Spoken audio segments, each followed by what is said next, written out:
Welcome back to Pokemon episode summaries. Today, I'll be doing episode 394. Very, very interesting. The episode begins with Ash and the gang determined to participate in two tournaments. May was determined to participate in the Grand Festival, and Ash was determined to participate in the Hoenn League. The Hoenn League was an Evergrande city, known as the Evergrande Conference, and it wasn't happening for about another 3 months. And the Grand Festival that May wanted to participate in wasn't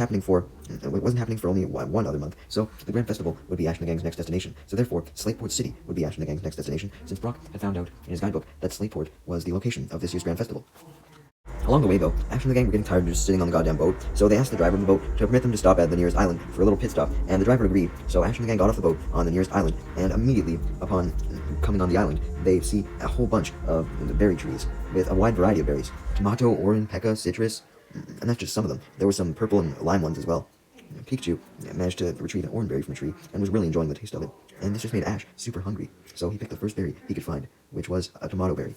Brock was confused, as he knew that tomato berries were extremely spicy, and he knew that Ash knew this as well, and came to the conclusion that Ash's hunger must have been blinding his logic. So Brock tried to warn Ash about the spicy berry, but before he could actually warn him, it was too late, and Ash's mouth was literally on fucking fire from eating the tomato berry. Remarking that yes, it was extremely spicy, and it was so spicy that his mouth ended up getting burned and super swollen as a result. So Ash and the gang decided to go to the nearest Pokemon Center that was on the island to rest, so that Ash could recuperate. So they went to the Pokemon Center,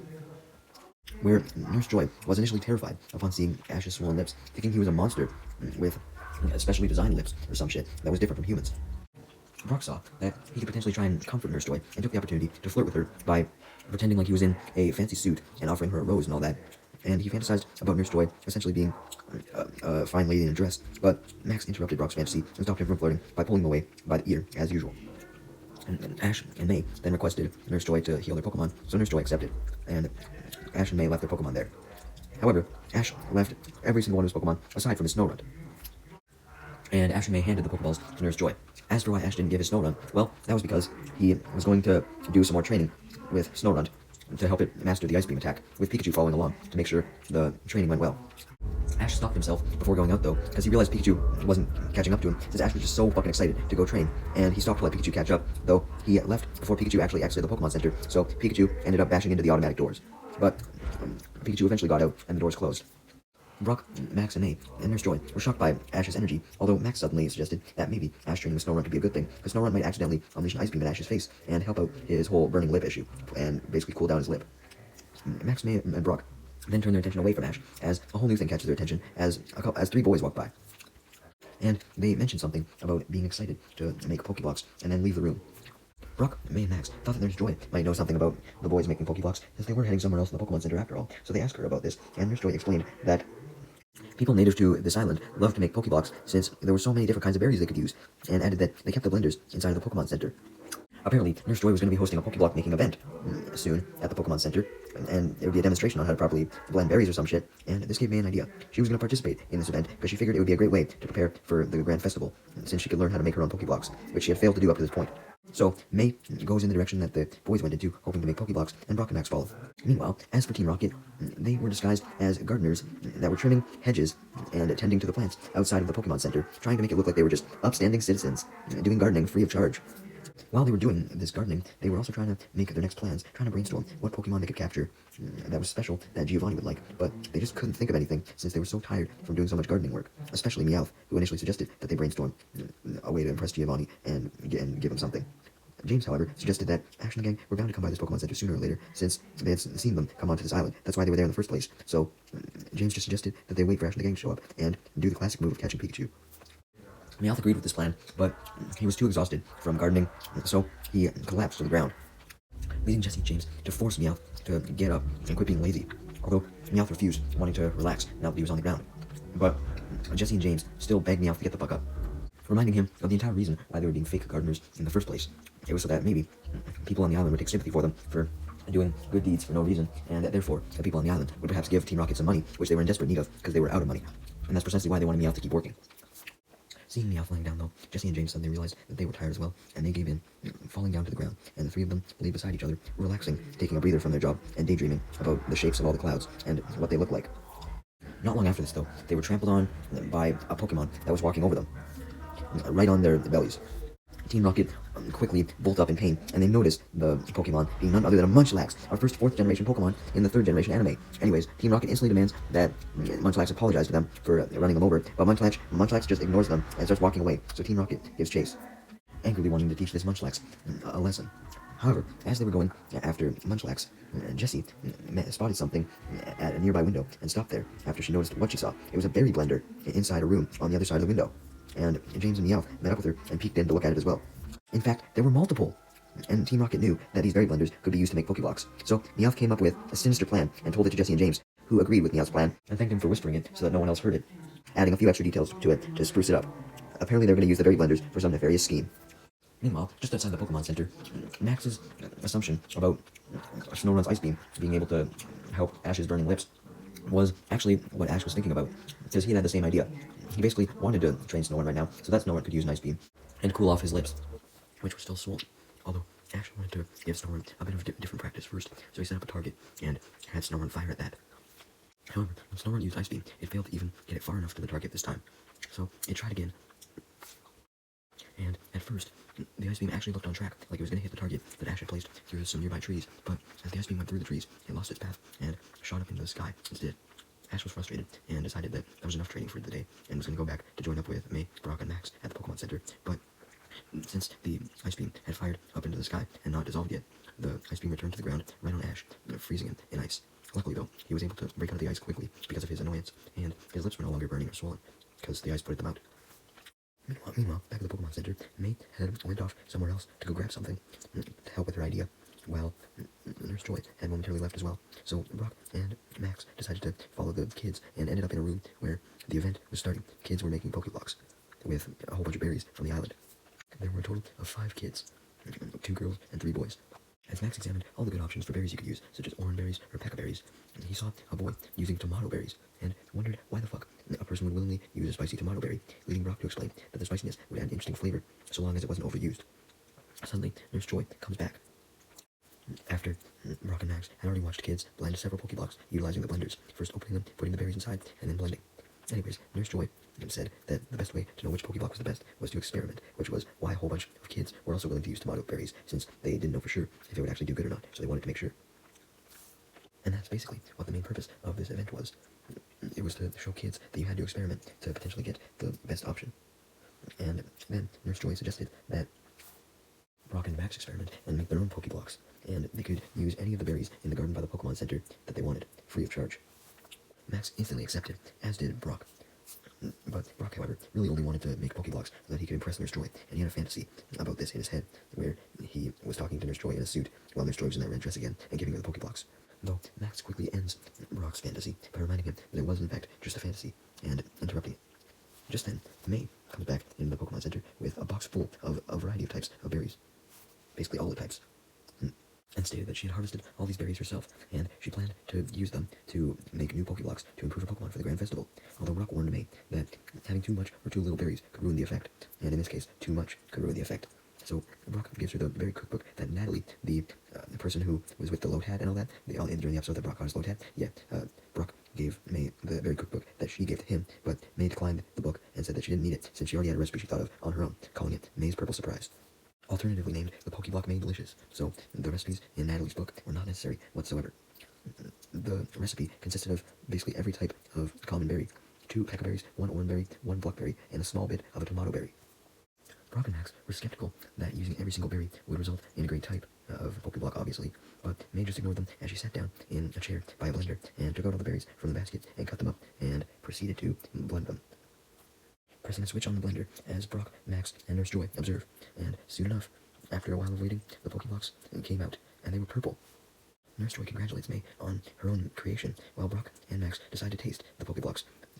Although, when they eat it, they start to gag, with Brock noting the flavor was quite unusual, with Max saying that it tasted so bad that it couldn't be called a flavor, and Brock agreed he was just being a little bit nice. May got angry at these comments because when she smelled them, they smelled fine.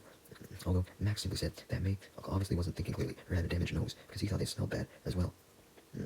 Although May retorted that the only reason why Max thought they tasted bad and smelled bad was because they were mainly for Pokemon, not people, and she was just an exception because she happened to make them. Brock and Max weren't so sure about this, however. Anyways, back outside the Pokemon Center, Ash had decided to keep training Snowrun with Ice Beam after it had helped out his lips. Ash was frustrated since Ice Beam training really wasn't going anywhere. One minute, it wasn't powerful enough to be launched from Snowrun, as usual, and the next minute, also as usual, it was too uncontrollable and would just go up into the sky, not towards the target where Ash wanted it to go. Ash orders Snowrun to try an Ice Beam one last time, but before Snowrun can do this, several of the Ice Beams from before fall down from the sky that they've been launched up to, and land on Ash, freezing him again. Ash flails around wildly to free himself from the ice, kicking up dust in the process, and after this, he was too frustrated to continue training, so for now, he decided to give up for the day and go back to the Pokemon Center. Meanwhile, the Munchlax that had stepped on Team Rocket earlier kept on walking, and it soon got very happy as it picked up the smell of something pleasant, and it walked toward the Pokemon Center, as that's where the smell was coming from. Right as Ash arrived back in the Pokemon Center, he sent out all of his Pokemon, Grovyle, Corphish, Swallow, and Torkoal, and Snorunt, and May sent out Combusting, Beautifly, Bulbasaur, and Skitty, and Brock sent out Ludicolo and Fortress, but not his Mudkip. This was because all of the Pokemon were now going to try May's Pokeblocks, since May insisted that it would be better with the Pokemon, as all the other kids watched. Brock then whispered to Ash that the reason why he didn't send out his Mudkip was because he didn't want to subject his Mudkip to the torture of eating the Pokeblocks, knowing that it would taste bad, and explained to Ash how the Pokeblocks tasted bad to him and Max. Sure enough, when all the Pokemon take a bite of May's Pokeblocks, less than a second later, they all start gagging and turning funny colors, and some even go crazy.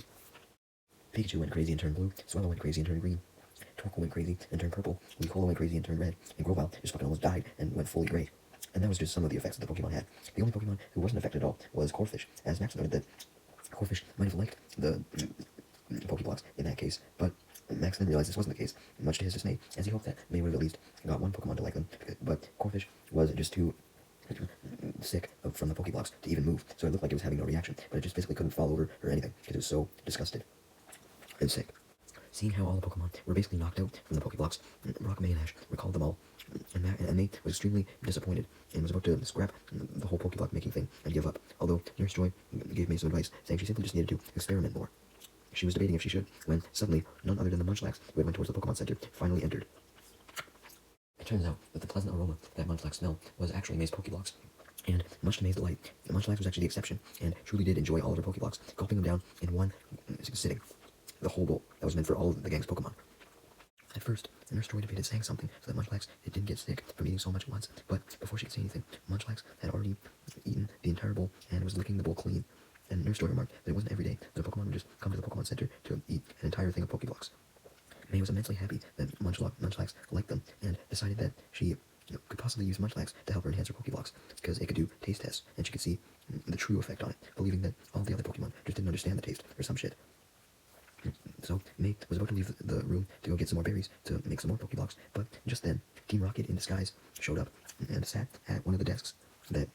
all the kids were sitting at, which caught everyone off guard because they were so focused on the Munchlax.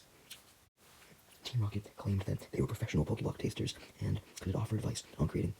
the perfect Pokeblocks, and they also had a device that could apparently help a whole bunch of trainers enhance their Pokeblocks, and all the kids immediately went up to Team Rocket's desk, intrigued by this, stating that they could never miss out on such an opportunity to enhance their Pokeblocks. Even May decided to see if Team Rocket could enhance her Pokeblocks as well, and Team Rocket announced that they had to taste test them in order to figure out how to enhance them. So Jessie and James did taste testing, while Meowth and Wobbuffet were actually behind the table they were at and stole some of the Pokeblocks while no one was watching. Basically, Jessie and James would put them up to their mouth, and then they would act like they were putting them in, but in reality, they would just drop them below the table without anyone noticing, and Meowth and Wobbuffet would pick them up. Wobbuffet also tried to reach up to the table and grab some of the blenders, but Meowth stopped Wobbuffet, scolding him for this, since they wanted to do everything in their power not to reveal themselves, obviously. Jessie and James evaluated all the kids' Pokeblocks, and they genuinely seemed to be enjoying most of them, until it was May's turn. When both of them took a bite, May does try to warn them that they weren't testing that well with humans. James saw that this was true, as he tries his best not to gag on it and pretends to like it, but he can't help but make a face of disgust. Compared to all the kids who were happy with their ratings, May was definitely not happy with hers when James went even farther, not holding back when he tasted the aftertaste, saying that the Pokeblock had to be destroyed immediately, so this terrible taste no longer existed. May was saddened by James' sudden rudeness, and she didn't expect him to suddenly become so harsh, and she was depressed about this, wondering if maybe Munchlax just had a very special taste or something to be the only one to like her Pokeblocks. But, much to everyone's surprise, Jessie actually seems to really like May's Pokeblocks, commenting on the original flavor. And she went practically insane with joy, which made May extremely happy. There was finally a human who loved her Pokeblocks, although James was shocked, and came to the conclusion that Jessie must have just been a good actress and was pretending to like May's Pokeblocks. Just then, though, all the children were shocked as all of their Pokeblocks were gone, with one kid being the first one to notice this, and then alerting the situation to all the other kids, as well as Ash and the gang and Nurse Joy, and this immediately stops May and Team Rocket's conversation, as Team Rocket look away with evil grins, indicating that they were obviously the ones that had stolen all the Pokeblocks, right, because of the Alpha Fit, and they decided that they were going to throw off their disguises and hid down beneath the table to prepare to take off their disguises, but they then noticed that all the kids seemed to be convinced that it was Munchlax who ate all their Pokeblocks. And all the kids started to yell at it, accusing it of doing such a thing, which made Team Rocket happy as they smirked and laughed under the table, since they figured that maybe Munchlax could just take all the blame for them. Although May and Nurse Joy jumped in front of Munchlax when all the kids wanted to go attack it in an attempt to protect it, believing that Munchlax was innocent, since they hadn't seen it eat any of the Pokeblocks, so they had no evidence. And they tried to convince the kids of the reliability of the innocent until proven guilty system, but Team Rocket saw their chance to let Munchlax take the blame, so they did their best to convince everyone that Munchlax was in fact the most likely suspect for eating all the Pokeblocks, as they came up from under the table, and Team Rocket essentially accused May of simply just trying to defend Munchlax since it liked her Pokeblock. During the argument, Munchlax then attempted to wander off, as May insisted that she wasn't just trying to help Munchlax because it liked her Pokeblock. And May claims that there had to have been some way that Munchlax itself could prove its innocence somehow. But right as May was going to tell Munchlax to try and defend itself, Max, who had just been standing there with Rock and Ash, not sure how to contribute to the argument, pointed out that Munchlax had wandered off all the way out of the Pokemon Center since May and Team Rocket arguing had distracted the kids, although the kids immediately went after it now, chasing it outside the Pokemon Center. Ash and the gang and Nurse Joy also gave chase, although Team Rocket stayed behind because they didn't want to help the Munchlax or help find it. If it managed to get away, then they could just continue to insist that Munchlax was the culprit, and Team Rocket laughed at this, happy that it seemed as if they were going to get away with their theft. Jane suggested simply leaving now with all the Pokeblocks, but Jesse reminded him that if they left now, they would likely be seen outside in their Meowth balloon. We then see Munchlax outside in the berry garden by the Pokemon Center, chowing down on some berries, particularly orange berries, when the kids find it first and accuse it of eating all their Pokeblocks again, and yell at it. And they corner it as well, threatening to attack it, disgusted that Munchlax was still eating, even after it supposedly ate all their Pokeblocks, and essentially called it a fat fuck, when May and the rest of the gang and Nurse Joy arrived to defend Munchlax. With May and Nurse Joy jumping in front of Munchlax once again to prevent the kids from attacking it, and telling the kids to not attack until they actually found proof of Munchlax being the culprit, basically reminding them that since they actually didn't see Munchlax eating the Pokeblocks, they had no reason to really suspect it.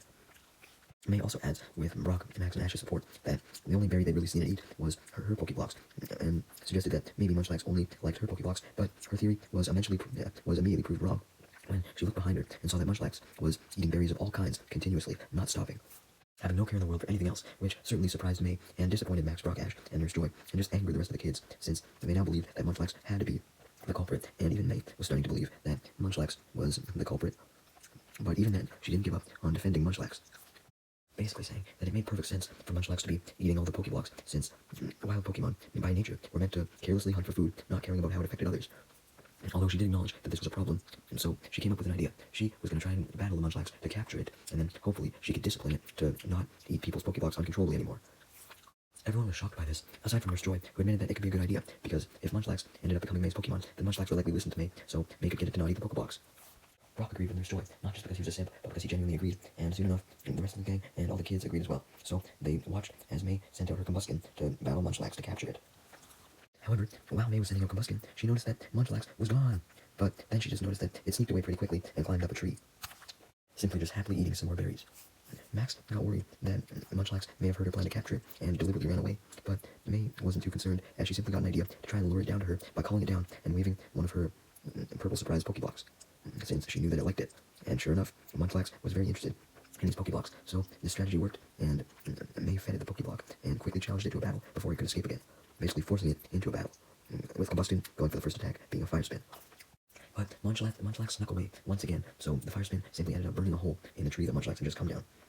May looks around, trying to find Munchlax, panicking, thinking maybe it was gone this time, because she couldn't find it, but she soon turned around and found it right behind her, laughing, which May assumed was its way of asking for another one of her Pokeblocks, since it put its hands out and everything. Instead of being angry, since she didn't want to scare Munchlax away, May complimented it on its good agility, and decided to feed it another one of her Pokeblocks, slowly managing to push it back over to the tree with the hole in it while it ate, so that it was in Combuskin's range again, and Combuskin could then use a Sky Uppercut on it to attack it. But much to everyone's surprise, even though Munchlax should have been distracted while eating, Munchlax had actually finished eating already and fell over on its side to dodge the attack, right as the Sky Uppercut was about to connect, leaving Combuskin to hit the tree with the Sky Uppercut and knock down some berries from it, some cherry berries to be specific. And also, not only did Combuskin hit the tree with its sky uppercut, it hit its head as well, because it hit the tree with so much force that its hand came flying back and hit its head. Ash was amazed that Munchlax had enough smarts to be able to dodge the attack by falling over, but much to everyone's annoyance, they actually found out that when Munchlax fell over, it's because it was sleeping, growing tired after eating so many Pokeblocks, much like a Snorlax. Apparently, after that last Pokeblock, it decided that it had had enough for the day and fell asleep. May knew that Munchlax wouldn't go in the Pokeball if she tried to catch it while it was sleeping, since it would likely break out since it wasn't tired, like it wasn't like actually physically injured or tired like that. And also, she figured that if she just caught it without actually earning its respect in a battle, then it may not listen to her and stop eating Pokeblocks anyways. So she went to go wake it up, and did so by giving it another one of her Pokeblocks. Ash was disappointed that all it took to wake Munchlax was just some goddamn food, but nonetheless, Munchlax was now awake, and it actually seemed pumped up and ready to battle from the quick little nap that it had. So when Combuskin tried another Sky Uppercut on Munchlax, Munchlax was actually able to dodge by moving out of the way. And makes his way over to a different tree and begins to snack on a berry from it, while Combuskin goes crashing into the tree that Munchlax had just moved away from, knocking those berries down. So Munchlax then goes back to that tree and eats some of the berries from it that it couldn't eat before because they were higher up. Ash, Brock, Max, and the kids were actually shocked that Munchlax could dodge as well as it did, while May was just disappointed in herself. Meanwhile, back at the Pokemon Center, even though Team Rocket were already in possession of all the Pokeblocks that all the kids had made, since everyone was gone, they decided to take the opportunity to use some of the spare berries inside the center to make some more Pokeblocks of their own, with Meowth fantasizing about all the money they could make from selling all the Pokeblocks. Jessie agreed with this, but she also had another use for the Pokeblocks in mind, saying they could use them to capture Pikachu, along with Munchlax, saying that they could put some really good Pokeblocks out and essentially use them to lure Pikachu and Munchlax. And then they would slam the net over the two Pokemon and finally make their escape, since there'd be no reason to worry about revealing their identities in the Meowth balloon at that point. While James was listening to what Jessie said, he claimed that he was going to sample a tomato berry to make sure they were good. But in reality, he was just super hungry and wanted to take a bite of the best looking berry he could find. Jessie and Meowth noticed, remembering the effects of the tomato berry from when they had one before, and they tried to warn James about its spice, but it was too late, and James ate it, making his lips extremely swollen and his mouth on fire, making him go practically insane from the pain as he runs out of the Pokemon Center and into the woods, screaming as he broke a hole in the Pokemon Center wall as he got out of it and ran into the woods. He was also happening to be carrying a bag full of Pokeblocks with him, because he, Jessie, and Meowth each had their own bag that they put a whole bunch into. Eventually, James ran right next to Ash and the gang and all the kids, and this distracts everyone from watching May trying to capture Munchlax. And even though Ash and the gang don't recognize him because of his disguise, what they do know is that he ate a tomato berry based on his rabbit activity. And just then, it seems that when James ran out of the Pokemon Center, this caused his bag to develop a hole, and a few Pokeblocks fell out of this bag, and this made Ash and the gang realize the truth. James was not, in fact, a Pokeblock taste tester. He just wanted to steal the Pokeblocks, and he was the culprit, not Munchlax. And by extension, they knew that Jessie was not a real Pokeblock taste tester either. Just then, as if on cue, Jessie sneaks up on Ash and the gang from behind, and she immediately takes Pikachu from Ash's shoulder, putting Pikachu in a net and then taking off their disguises, revealing themselves as May demands Team Rocket to give back Pikachu and the Pokeblocks, but Team Rocket refused and simply go into their balloon, with Jessie carrying a bag of Pokeblocks as well, along with Meowth, who had shown up, and James salvaging the remainder of the Pokeblocks in his bag. Right as Team Rocket taunted Ash and the gang and took off in their balloon, though, May had Combuskin use a fire spin, which burned Team Rocket, causing them to drop Pikachu in its net, which in turn freed Pikachu from the net, and it was back with Ash. Jessie also happened to drop her bag of Pokeblocks, and all the Pokeblocks in her bag started to fall out one by one, and Munchlax determinedly catches them by jumping all the way to the Meowth balloon and eating them as they fell out. Basically, as the Pokeblocks fell out, they formed like a straight line, kind of, and Munchlax ate the straight line while making his way into the Meowth balloon to try and eat the rest of the Pokeblocks in the other bag. Munchlax was about to chew through Jessie's bag of Pokeblocks, so she hurriedly tried to throw Munchlax off of the bag by shaking it, but she accidentally shook a little too hard, and although she threw Munchlax out of the Meowth balloon, she threw the bag out of the Meowth balloon as well. So the bag ended up landing on the ground, and May caught Munchlax just as it fell, although she lost her balance and fell into like a 2-foot hole. But nonetheless, she was happy Munchlax and one of the bags was safe. Now, it was just the other bag, the one that was ripped, that had to be retrieved. And Ash tried to have Snow Runt save the bag by destroying the Meowth balloon with an ice beam, but it just narrowly misses Team Rocket's Meowth balloon and goes up, hitting the top of a nearby tree, instead freezing it solid. This led Team Rocket to laugh, taunting Ash and the gang about how they still had one bag of Pokeblocks left and were actually going to get away, but then they panicked as the Meowth balloon actually ended up flying into the frozen tree,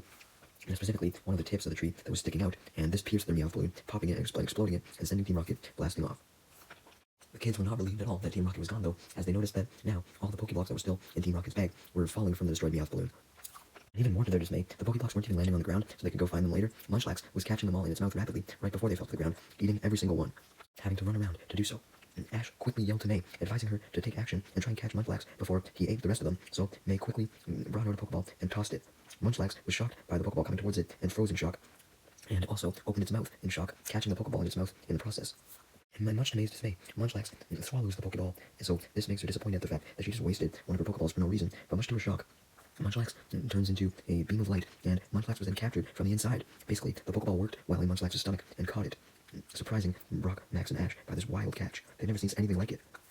May, the kids, and Nurse Joy all breathed a sigh of relief that the rest of the Pokeblocks were now safe, and Nurse Joy and Ash, Brock, and Max congratulated May on her new capture of Munchlax as May hugs her new Pokeball. Very happy to have a new capture right before the Grand Festival. Speaking of the Grand Festival, now that Munchlax had been caught, it was time for Ash and the gang to continue on their journey to Slateport City.